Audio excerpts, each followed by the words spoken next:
Bonjour, oui, je suis donc Françoise Saradé, la petite nièce d'Henri Rosès. Henri qui était le petit frère de ma grand-mère maternelle. Donc j'ai été bercée depuis ma petite enfance par l'image de ce grand-oncle. Ma maman en parlait beaucoup puisque c'était son parrain. Et mon père, très curieux, lui posait beaucoup de questions sur les pilotes. Qui a eu le brevet de pilote en janvier 18, pendant la guerre, qui a eu des citations, et qui a été pris dans les lignes aériennes Latécoère le 18 juin 1921, au tout début des lignes aériennes. C'est le désert à perte de vue, c'est 2765 km de danger, de vent de sable, de moteur revue, 1000 fois qui chauffe sous le soleil, et surtout la présence des dissidences. Donc là qu'il a eu ce grand accident, le 22 juillet 25, premier sang versé sur la ligne. Ça c'est tout l'épisode sur les lignes aériennes de la Latécoère. En novembre 27, il est nommé, il part en Amérique du Sud parce que les lignes aériennes de Latécoère vont devenir Aéropostale avec Bouilloux-Lafont qui prend les parts.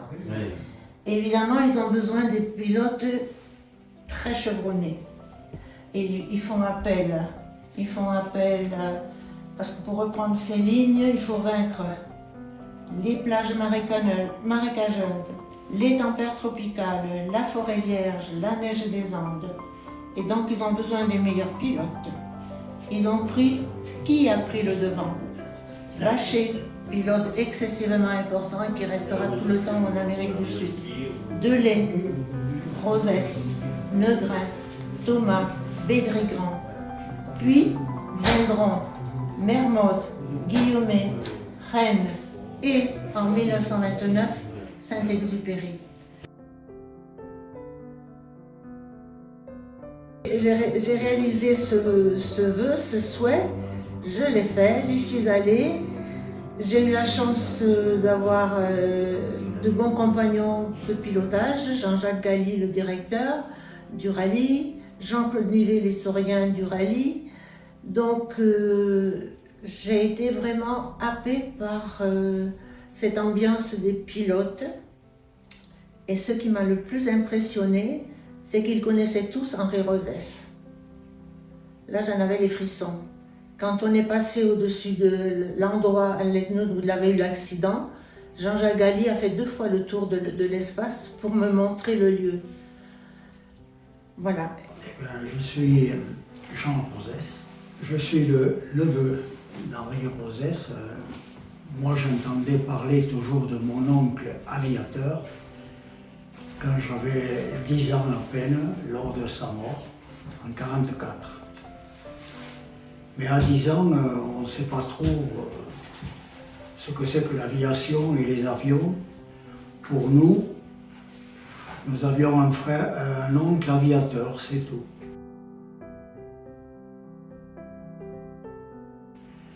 Et puis, un jour, j'ai retrouvé dans la malle, ici présente dans le grenier, toutes ces affaires lui ayant appartenu.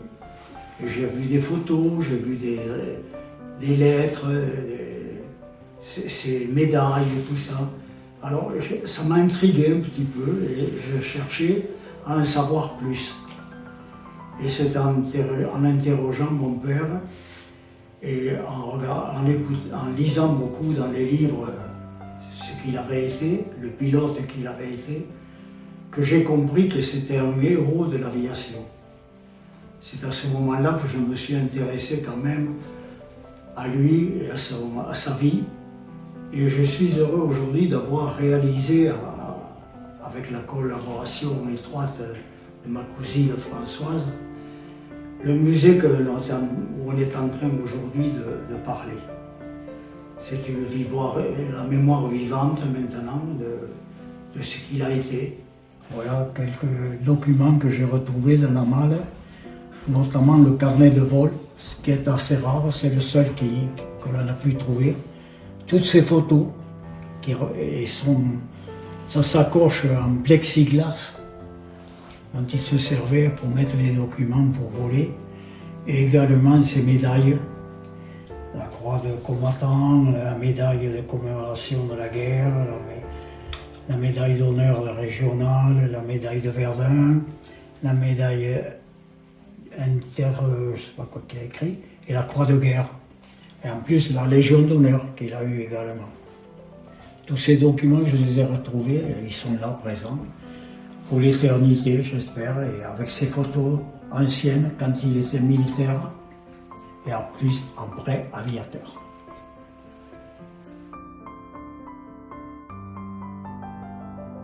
Il vient de me revenir en mémoire que dans le grenier, j'avais trouvé également un jeu de fleurets et un casque, un gros casque, et qui était en fer et tout rouillé. Et le fleuret est tout rouillé également, donc il devait s'adonner à ce sport. Et on l'a jeté ça, parce que c'était tellement pourri, tellement... Voilà. J'aurais dû le garder. Mais bon, on ne peut pas revenir en arrière. Il n'y a que ça qui a été bien restauré là. Ah oui, ce oui, mur. oui, ça bien sûr. Et ça, ce Henri, il côté-là, avait sa c'est... chambre de ce côté, pareil. Oui, c'est ce qu'il avait fait arranger lui. Oui. La chambre en haut, c'est lui qui l'avait fait arranger. Et moi, je suis né dans la fenêtre là-bas, dans cette chambre.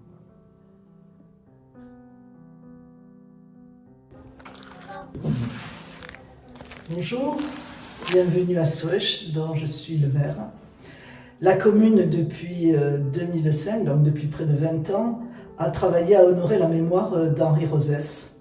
Henri Rosès est un jeune garçon d'un village rural des Pyrénées, fils d'agriculteur, et qui part à la guerre de 14. Son frère aîné a été tué peu de temps après le déclenchement de la guerre. Lui-même conduit une carrière militaire plutôt brillante, ce que l'on voit très bien dans ses carnets de guerre, et il est versé dans l'aviation, en fait, en tout cas dans ce qui va devenir l'aviation, qui n'existe quand même pas encore tout à fait. Il quitte la guerre pilote formé, mécanicien chevronné, et il va partir faire sa carrière dans l'aéropostale. Un destin tout à fait remarquable que l'on doit à une personnalité singulière que la commune a tenu à honorer avec la famille Rosès. Pour cela, mon prédécesseur, André Rimaillot, avait commencé à poser des plaques, faire une stèle. Plus tard, nous avons continué à l'initiative de Jean Rosès et de sa cousine Françoise Saradé à la suite d'une collecte de fonds pour faire ce buste magnifique, et nous avons organisé des journées à sa mémoire. Nous continuons bien sûr toujours à être vigilants et associés à cette épopée qui est celle de l'aéropostale.